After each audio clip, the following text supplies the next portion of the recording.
The restaurant was the kind of place where silence wasn't just expected, it was enforced. Crystal chandeliers shimmered like frozen stars above marble floors, and every whisper felt expensive. People didn't come here just to eat.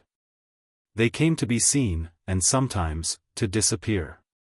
Ariana moved quietly between tables, her hands steady despite the tension she carried inside. She wasn't just a waitress. She was someone who had learned how to survive in a world that rarely gave second chances. Her uniform was spotless, her posture perfect, her eyes calm, but behind that calm was something deeper, something sharp. Tonight felt different. The moment the black luxury cars pulled up outside, the atmosphere shifted. Everyone knew who had arrived. The Romano family. And at the center of it all, Isabella Romano, the Mafia boss's younger sister. She didn't walk into the restaurant. She claimed it.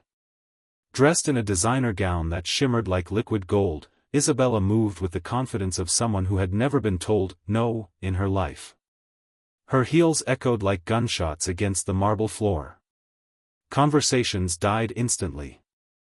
Ariana approached their table, her expression polite. "Good evening, ma'am. Welcome." Before she could finish, Isabella raised a hand without even looking at her. "Don't speak unless spoken to." The words were sharp. Cold. Deliberate. Ariana paused. Just for a second. Then she nodded. Of course. But Isabella wasn't done. She slowly looked up, her eyes scanning Ariana from head to toe, not with curiosity, but with judgment. "Is this seriously the level of service here?" she said loudly, ensuring everyone could hear. "They let anyone work here now?" A few guests shifted uncomfortably. Ariana felt the sting, but her face didn't change. "I'll bring your menu," she said calmly. Isabella laughed. "Bring me something better than that attitude." Her friends chuckled. The tension thickened. Still, Ariana walked away. But something had changed. In the kitchen, the noise of clattering pans couldn't drown out the pounding in her chest. Her coworker leaned in. "Just ignore her," he whispered. "It's the Romano family." Ariana looked at her reflection in the steel surface. Ignore her? She had spent her entire life ignoring people like Isabella. People who thought power meant cruelty. People who believed respect was something you demanded, not earned. But tonight, something inside her refused to stay quiet. Back at the table, Isabella grew more impatient. "Where is that waitress?" she snapped. Right on cue, Ariana returned, calm, composed, different. She placed the menu down gently.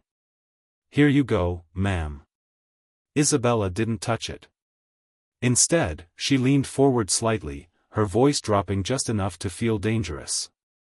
"You know," she said, "people like you should be grateful to even stand in a place like this." Ariana met her eyes. And for the first time, she didn't look away. "I am grateful," Ariana said softly. A small smile tugged at her lips. "But not for the reasons you think." The table went quiet. Isabella's expression hardened. "What is that supposed to mean?" Ariana straightened. And in that moment, something shifted. The balance of power. The air in the room. Everything. "You'll see," Ariana said. Then she turned and walked away. The entire restaurant felt it. Something was coming. And no one, not even Isabella Romano, was ready for what would happen next. The tension in the restaurant had become suffocating. Forks hovered mid-air. Conversations were reduced to whispers. Even the staff moved more carefully, as if one wrong step could shatter everything. At the center of it all sat Isabella Romano, waiting. And she hated waiting. 5 minutes, she muttered, tapping her glass. For a waitress. But deep down, it wasn't the wait that bothered her.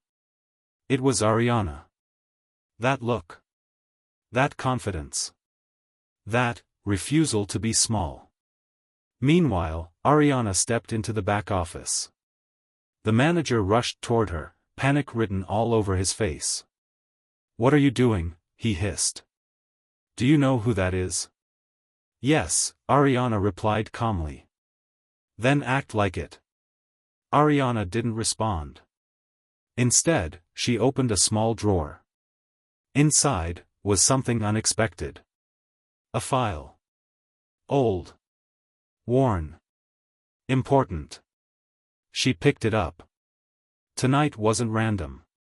This wasn't just about an insult. This was about something far bigger. Back in the dining area, Isabella stood up. "I've had enough." Her voice cut through the room like a blade. "If this place doesn't know how to treat its guests, maybe it shouldn't exist." That wasn't a threat. It was a promise. Everyone knew what the Romano family was capable of. One word, and this restaurant could be gone by morning. And then Ariana returned. But this time, she wasn't just a waitress. She walked straight toward the table, holding the file in her hand. No tray. No menu. Just truth. "Before you leave," Ariana said calmly, "there's something you should see." Isabella scoffed. "I don't take orders from waitresses." Ariana placed the file on the table anyway. "Good thing this isn't an order." The room froze. Isabella hesitated, then opened it. At first, her expression was dismissive. Then, it changed. Confusion. Then shock. Then something no one had ever seen on her face before. Fear. "What is this?" Isabella whispered. Ariana's voice was steady. "It's a record of everything your family buried." The air shifted instantly. "This restaurant," Ariana continued, "used to belong to my father." Murmurs spread across the room. "Until your family took it." Silence. Heavy. Crushing. Absolute. Isabella stood up slowly. "You're lying." But her voice lacked conviction. Ariana shook her head. "I spent years proving the truth. Years waiting for the right moment.